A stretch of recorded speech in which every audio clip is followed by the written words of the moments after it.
Hi, Chris. I'm Pamela, an LNW intern, and today I have with me Chris, a third-year university student studying abroad in Germany. Can you introduce yourself, Chris? Yes, well, my name is Christopher. I go to WSU Vancouver. I'm a bio, I'm pursuing a biology major with a chemistry minor. And well, right now I'm in Germany because I took a semester abroad. And yeah, I'm Great. from Mexico. Thank you so much for being here. And without further ado, let's get into our first question. What made you decide to study abroad? When I like 2 years, maybe 3 years ago, before I started the college, because my I live with my uncle and my aunt, and my aunt went abroad to Japan, and she told me, "Oh, WSU has the resources, so you can go and study abroad somewhere. Try and see if you like it." Okay, I'm gonna see the requirements and everything, and so everything I started like in my freshman year, and I was looking into it, but I didn't really wanted to do it. It was just like, well, they want me to do it, okay, I'll do it. Um, And then I looked into the requirements, pam, pam, pam. A whole year passed, and then it was sophomore year, and so I started applying for everything for this school, for the program, and my recommendation letters. Um, and and then after a year, they finally accepted me, which was last November, September, I think, and and that's it. So it took me like 3 years. Yes, that's a long time. I know. I just wasn't ready. So what was the process like registering for it? Like, um, who guided you through the whole thing, or was it you by yourself just figuring it out? At the beginning, it was just by myself. I had to look for, because I think not even. Well, I mean, I had a different advisor at that time, and I asked her, "Hey, so can I go abroad?" Yeah, yeah, yeah. Just look at the WSU page and look at this part, and you'll find information. Okay. So I just read that whole page, and I'm sorry for the noise. I'm at the library. Um, and I just read the whole page, and I had to follow some instructions that they had, like, oh, apply for this, and make sure you have this information, pam, pam, pam, pam, pam. And then after all of that, and after I applied for the program, that's when somebody reached out to me from the international program office, from the main campus. They contacted me and they said, okay, so we're gonna have a meeting so you can ask your questions and we can guide you through the process. Okay. And that's when they started helping me. So somebody helped me. We had like two different meetings and orientations, and I was able to ask, well, how can I pay for it, or how do I apply for it? Where should I get the scholarships, and where should I apply to, and what's my what's the time I have to what time do I have to like finish the whole process and all of that. And they just told me how to do everything. Not everything. Some of it I had to do it. But yeah, they helped me. They helped me. So would you say it was like an easy process, or it was pretty easy to follow? It was.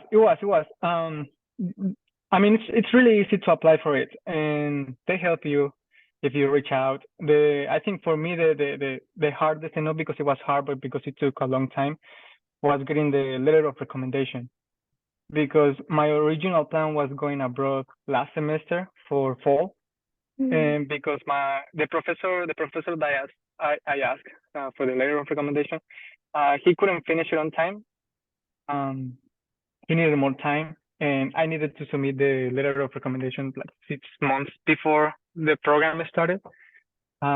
Just because that took a long time, that's the only like limit, the only thing that will stop me from here.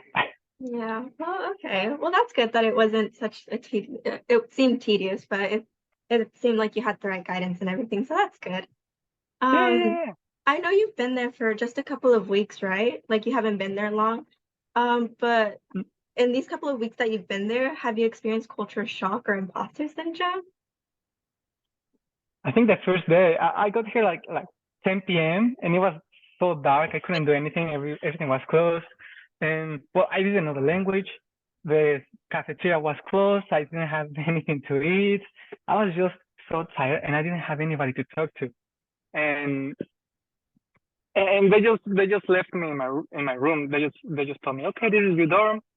You can go to sleep, and tomorrow you can have breakfast, or you can look around. But everything was so dark, I couldn't do anything. And and just that time, I felt like I didn't belong here. Like, oh man, what am I doing here? I cannot do anything. Why did I even come? Then the next day I went to the store and everything was so nice. Like, oh yeah, okay, I can walk around. It's okay. It's manageable. People here don't even talk to you. It's not like in the US, for example, that you go to the store and they ask you, oh, do you find everything okay? Can we help you with something? How's your day going? And all of that. You just go to the cashier and they just tell you hello, and then the price, and that's it. Not even a goodbye or anything. Um, so I have very little contact with Germans so far. But just that day, and then after that, it was smooth. Like, oh, okay, I can do this. Okay. So just the one day, So just the one day. which is good. After that, were you able to make friends? And like, do you have your group of people now that you hang out with?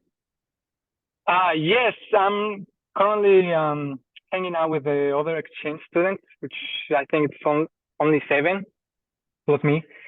So I've been with them they're from different countries, and this school is mostly international, composed of mostly international students.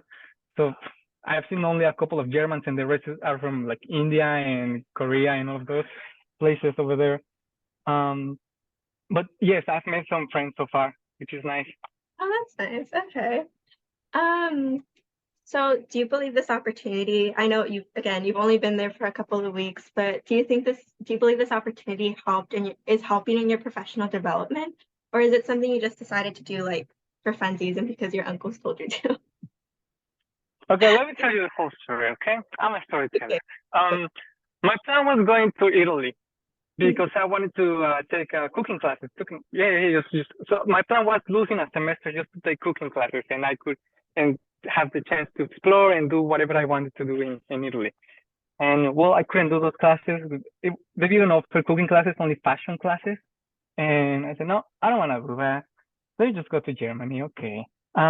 Here, the only thing professional wise that I'm getting, besides like 2 credits for my bachelor, I guess it would be the language. It's not like I know a lot of German, um, but I have, I can say now. Um, so I think I think just the language is the only thing that is going to help me professional to well, stand out from the rest. That's it. Then everything else is just exploring and just me. Okay, well, at least you're having fun doing it. It's always nice to get away and just do something new, not staying here. Yeah. Um, so is this something you would recommend for other students who are considering it? Yes, everything should do it if they have the opportunity to do it, and then it's not as expensive, and they help you through the process and everything. I think everybody should do it because not, for example, this is cool. I know other schools they teach you in their native language, but for example, this school all of the classes are in English. So none of them are in German, but most of the professors are from Germany, so they have an accent. I'm okay with that. I mean, I have an accent. But I think everybody should do it. It's really great. You meet a lot of people. Networking, really important. Um, and it's a great experience. It makes you grow as a human. Thank you. Okay, so the final question is, any final advice for students considering studying abroad? Yes. Have you even so apply for a scholarship? You need them. They're important. Let me tell you why. So I I was like halfway of through the process of the application and everything, and once I got accepted, which was in September, and um, I started applying for the scholarships, and most of the scholarships were due. before September. Oh, I'm sorry for the noise. Uh, most of the scholarships were due before September, so I couldn't really apply for any of them. So if you're going to do this, apply with time. Even before you apply for the school abroad, apply for all of the scholarships, even before you get accepted. Was there a Exactly. specific site where you went for the scholarships, or was it like through your advisor, or you yourself, did you search for those scholarships online? Um, a couple of them I reached. I just looked them up on myself.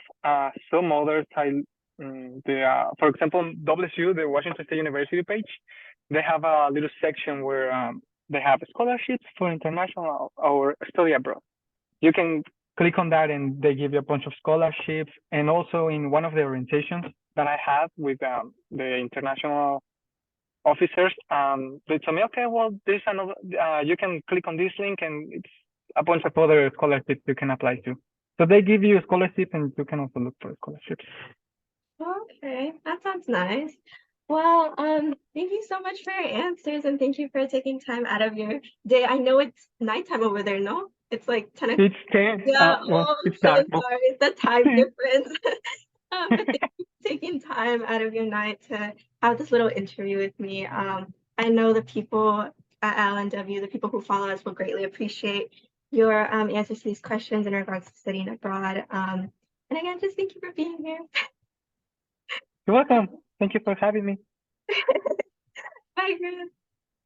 Bye.